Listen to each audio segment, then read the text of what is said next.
it's your girl Rachel Rowe and I'm back with another video. So make sure you like, comment, subscribe, and turn on your post notifications because I have new videos every single week. How do you know if God is real? Can be such a simple question, but sometimes it's the most important question. I'm not gonna tell you guys my whole testimony because we'll be here all day. I'm just gonna tell you snippets of the story based off of one event that happened in elementary school. I grew up in Germantown. Everybody lived in poverty, so I didn't aspire to much. We really didn't have much of anything, but nobody did, so we weren't complaining. So my mom ended up getting married and we moved to Upper Darby, and so what basically happened was I ended up living in the area that goes to the furthest elementary school that was all the way in Glenolden. So Germantown versus Glenolden, very different environments. So when I got to new school, I was a little rough around the edges, I will say. They told me, all you have to do is wear a collared shirt and khakis. What did I show up in? A t-shirt and jeans. I didn't really know how to have order. So naturally, my first grade teacher was not very fond of me to begin with.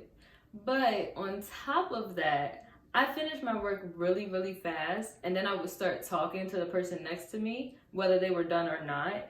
And my teacher basically was like, she's a distraction to this class. So she told my mom, like, I can't get her to stop talking. It doesn't matter who I put her next to, she will talk to them. So my mom was like, she's bored. And the teacher was like, how could she be bored of my curriculum? I just assumed that's how she felt because her response. So my mom said, I want to get her tested for the gifted program. And she asked the lady for more information, and she was like, everybody thinks their child's gifted. Well, like the Black woman that my mom is, she said, I would like information about the program. So basically somebody comes in and they test me and I test into the program. So now every Wednesday I go to this thing called seminar. I got in second grade and I went through it all the way till 12th grade. So this is where God began to intervene. So fast forward to middle school, high school, I'm still in this program, but I kind of was dealing with this weird juxtaposition where I was excelling in school, but my home life was not good. You know, I had a strong, beautiful single mother, and unfortunately that sometimes meant that things couldn't be paid for. Maybe we didn't have basic necessities. And so it got to a point where we lost our home and we had to live with people for a few years. And then we got our own home when I was a freshman in high school.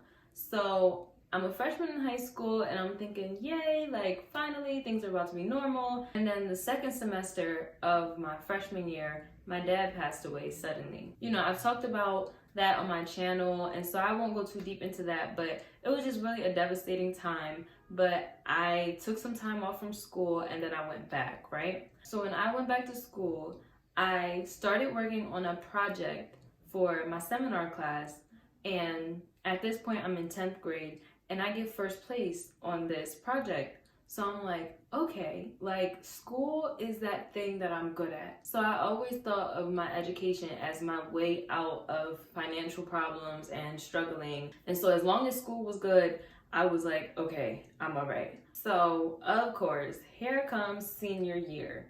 And it's my second semester and we moved again. So the school found out that we moved again because I was applying to colleges, and I guess they kind of did a little research. And basically they found out I didn't live in a district anymore, and they were like, all right, sayonara, you gotta go. Naturally, anybody would be devastated, but for me, I was like weirdly at peace with it. Like I was gonna miss prom, miss graduation. I mean, I still went, but that's what it really meant, is that like everything, you're not a part of this school anymore.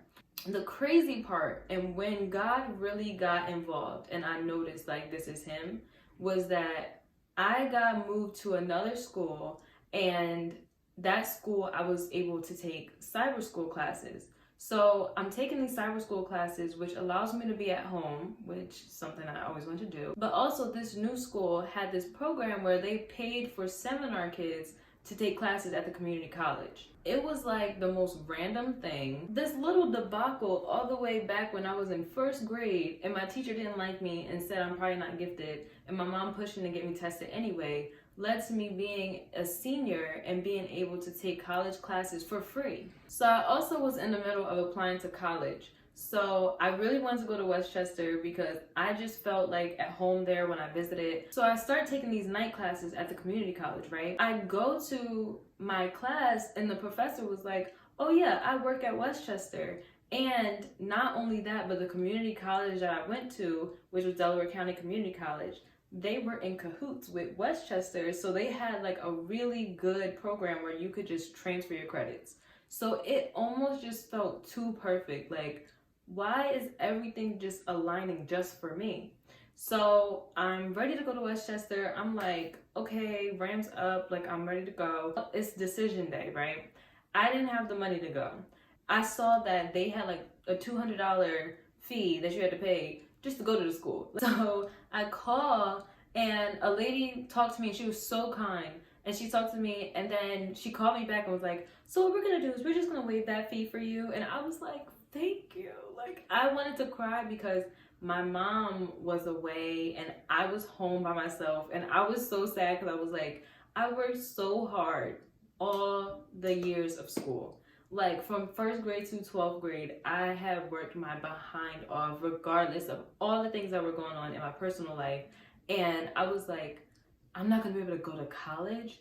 But God just kept working those things out, and to the point where I was like, this can't be anybody but God, because my plan would have been to stay in my original high school, go to prom, go to graduation, woo woo. Now I was going to Westchester with 9 extra credits that really helped me to excel now, where I am a sophomore and you know, we got that 3.95 girl, so we just good. So I had made it through all these rocky and chaotic years, right? And then I finally get to Westchester and it's just peace and quiet.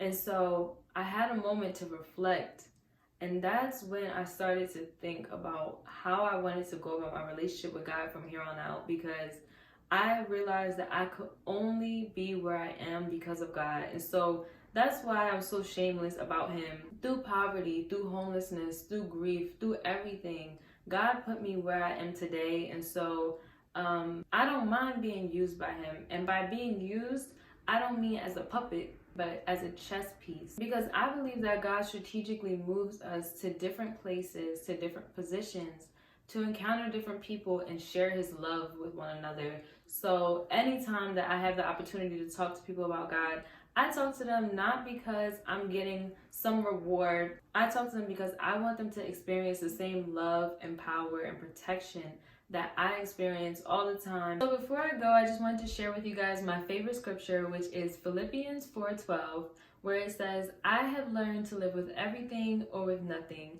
I've learned the secret to live in every situation, whether it's with a full stomach or an empty stomach, with plenty or little. So I hope that this video encouraged you. I hope that you enjoyed it. Just hearing a little piece of my story. If you have any more questions or you want me to expand on anything, I absolutely will. I feel free to tell my story, because that's what I've been called to do in this world, is to be real, to give love, to be a light. And so make sure that you guys leave a comment. And until next week, keep it real.